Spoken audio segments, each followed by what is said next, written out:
Hello நண்பர்களே, இது தேர்ஸ்டேக்கான mini vlog. இங்கே நம்மளோட ஃப்ரூட் பிளேட்ல கொய்யா, வெள்ளரி, ஆரஞ்சு, பெரிய நெல்லி, சப்போட்டா, புரோட்டீனிட ஃபுல்ஃபில் பண்ண நிலக்கடலை மற்றும் பாதாம், லஞ்ச் பாக்ஸ்க்கு நீர்க்காயான சௌச்சௌ குருமா அண்ட் தோசை. குழந்தைங்க காலையில் சாப்பிட்டு போக தட்டுப்பயிறு குருமா, காய்களின் அரசனான அரசாணி பொரியல். வியாழக்கிழமையான இன்னைக்கு வளர்பிறை பிரதோஷம். ஒரு புத்தகத்தில் படித்த இந்த செய்தி எனக்கு மட்டுமல்ல, இதை கேட்குறப்போ உங்களுக்குமே ரொம்ப ஆச்சரியமாக இருக்கும். உலகத்தில் நம்ம வணங்கிட்டு இருக்கிற சிவபெருமானோ லிங்கமோ சிவனே இல்லை, இது மகா பரமேஸ்வரோட நிழல் மட்டுமே.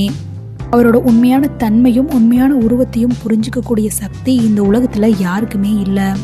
உலகெல்லாம் உணர்ந்து ஓதற்கு அறியவன் நில உலாவிய நீர்வழி வேணியன் அழகில் ஜோதியன் அம்பலத்தாடுவான் மலர் சிலம்படி வாழ்த்தி வணங்குவோம்.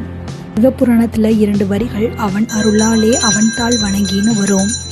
பெருமானோட அருள் இருந்தால் தான் அவரையே வணங்க முடியும். தேங்க்யூ ஃபார் வாட்சிங்.